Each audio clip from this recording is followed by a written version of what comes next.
Chop তো আমরা অনেক খেয়েছি। এই চপটা একবার খেলে সন্ধ্যাবেলা স্ন্যাক্স হিসেবে বা ইফতারিতে এটা রাখতে পারেন। প্রথমে আমি একটা বিটরুট কেটে নিয়েছি, নিয়ে সেটা ধুয়ে নিয়েছি। তারপর একটা কড়াইয়ের মধ্যে অল্প একটু তেল দিয়েছি, তেলটা গরম হয়ে গেছে।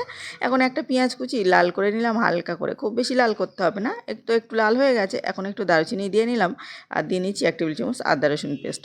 দিয়ে ভালোভাবে নেড়েচেড়ে লাল করে নিচ্ছি। আদা রসুনের ভালোভাবে লাল হয়ে যাবে, তারপরে দিয়ে নিচ্ছি সামান্য একটু হলুদ গুঁড়ো। হলুদ গুঁড়োটা এই কারণেই দিলাম, আদা রসুনটা ছিটে ছিটে উঠছিল, এটা কিন্তু আর উঠবে না। আর তারপরে দিয়ে নিচ্ছি সামান্য একটু কড়াইশুঁটি ছাড়িয়ে রেখেছিলাম, সেটাও দিয়ে নিলাম। আর দিয়ে এটা ভালোভাবে নাড়াচাড়া করে নিলাম। তারপরে দিয়ে নিলাম সেই বিটটা দিয়ে ভালোভাবে এখন আমি নাড়তে থাকবো, বাকি উপকরণগুলো দিয়ে কষাতে থাকবো। অবশ্যই এই সময়টা একটু সময় নিয়ে করতে হবে। আমি আবারও 1/2 টেবিল চামচ আদা রসুন পেস্ট দিলাম, হলুদ গুঁড়ো দিলাম 1/2 টেবিল চামচ, লঙ্কা গুঁড়ো দিলাম 1/2 টেবিল চামচ, আর এখানে জিরে মরিচ ধনিয়া গুঁড়ো দিলাম 1 টেবিল চামচ। লঙ্কাটা বাড়িয়ে কমিয়ে নিতে পারেন, ছোটোটা খেলে একটু কমিয়ে রাখতে পারেন, তবে লঙ্কাটা কিন্তু একটু বেশি করে দিলে বেশি খেতে ভালো লাগবে। তারপর সামান্য পরিমাণে জল দিয়ে ঢাকা দিয়ে রেখেছিলাম, জলটা শুকিয়ে গেছে, এটা কিন্তু সিদ্ধ হয়ে গেছে।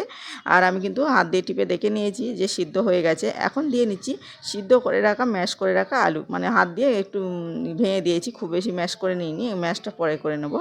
এই তো ভালোভাবে নেড়ে চেড়ে নিচ্ছি। এই 1-2 মিনিটের মতো এভাবে আমি ভাজা ভাজা করে কষিয়ে নিলাম। একদম শুকনো শুকনো করে কষিয়ে নিতে হবে, যেন না কোনো রকম জল থাকে। সেমভাবে এইভাবেই পুরটা বানালে খেতে অনেক বেশি টেস্টি হয়। এখন একটু ম্যাশার দিয়ে, যেহেতু গরম অবস্থায় আছে ওই জন্য ম্যাশার দিয়ে কড়াইয়ের মধ্যে একটু ম্যাশ করে নিচ্ছি হালকা করে। খুব বেশি মিহি নয়, তবে আলুটা যেন সফট হয়ে আসে। সবগুলো একসঙ্গে মাখা হয়ে গেছে। এখন স্বাদ অনুযায়ী লবণ আর 1 টেবিল চামচ চিনি দিয়ে নিলাম ব্যালেন্সটা ঠিক করার জন্য।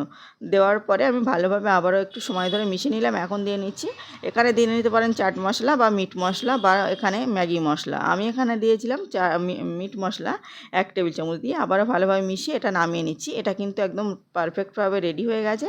একটা বাটির মধ্যে তুলে নিয়েছি। এখানে কিছুটা পাউরুটি নিয়েছি। আমি 2 রকমভাবে বানিয়েছিলাম, 2 রকমই খেতে কোনটা কেমন হয়েছিল আমি পরে বলে দিচ্ছি। 2 রকমভাবে বানিয়েছিলাম, আপনাদের যেটা সুবিধা মনে হবে সেইভাবেই কিন্তু হাতের কাছে যেটা থাকবে সেটা দিয়ে বানিয়ে নিতে পারেন। তারপরে আমি এখানে কিছুটা ব্রেড নিয়েছিলাম, ব্রেডের সাইডের অংশটা ব্রাউন অংশটা আমি কেটে নিয়েছি, কেটে ওটা মিক্সিতে গুঁড়ো করে নিয়েছি। আর এদিকে ওই একটা ব্রেড নিয়ে অল্প করে ওপরে জল ছিটিয়ে দিচ্ছি। এই তো রুটির উপরে জল ছড়িয়ে দিয়ে তারপরে একটু হালকা হাতে চাপ দিয়ে নিতে হবে। চাইলে বেলুন দিয়ে একটু বেলে নিতে পারেন, তাহলে একটু বড় সাইজের হয়ে যাবে আর পাতলা হয়ে যাবে।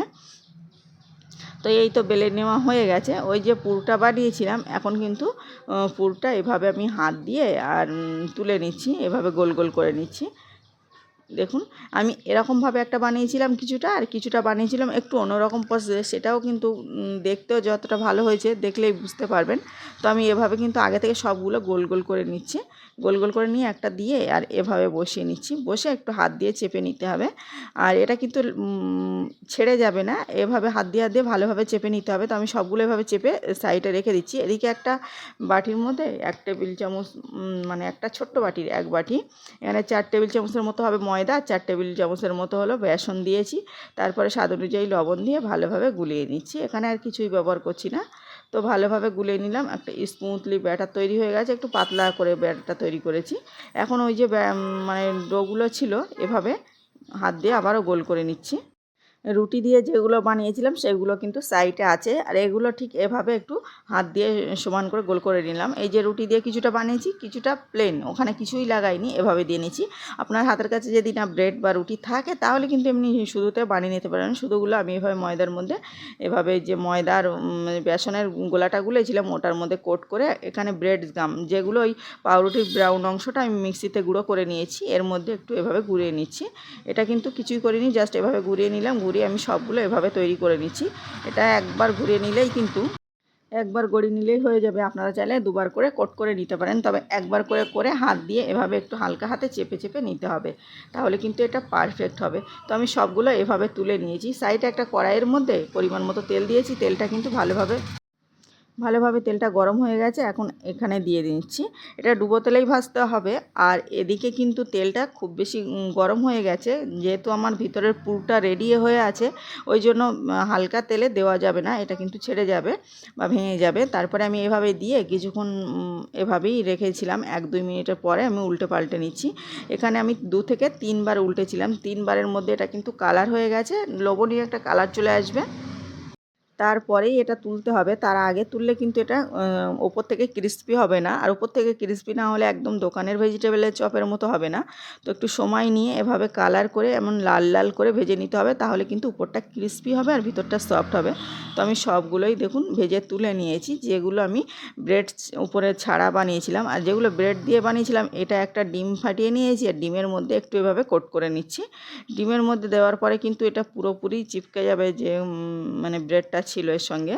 এটা এখন আমি ওই যে হালকা করে ব্রেড গামের উপরে অল্প অল্প করে, খুব বেশি না, একদম একবার করে একটু হালকা করে বুড়ে নিয়েছি। আর এখন এভাবে হাত দিয়ে চেপে একদম পুরোপুরি পারফেক্ট শেপটা দিয়ে নেব। দিয়ে আমি এভাবে সবগুলো কিন্তু তৈরি করে নিচ্ছি, নিয়ে আমি রেখে দিলাম। সবগুলো তৈরি হয়ে গেছে। একটা কড়াইয়ের মধ্যে, সেই সেম কড়াইতে আমি আবারও গরম তেলের মধ্যে দিয়ে নিচ্ছি। এভাবে দিয়ে এটাও 1-2 মিনিটের মতো উল্টে পাল্টে কালার করে ভেজে নিয়েছি। এগুলো এমন করে ভেজে নিয়েছি, একটু বড় বড় সাইজ হয়েছে, আর কিছুটা যেগুলো আগে ভেজেছিলাম এই যে তুলে নিয়েছি। আমি ভেঙে দেখাই।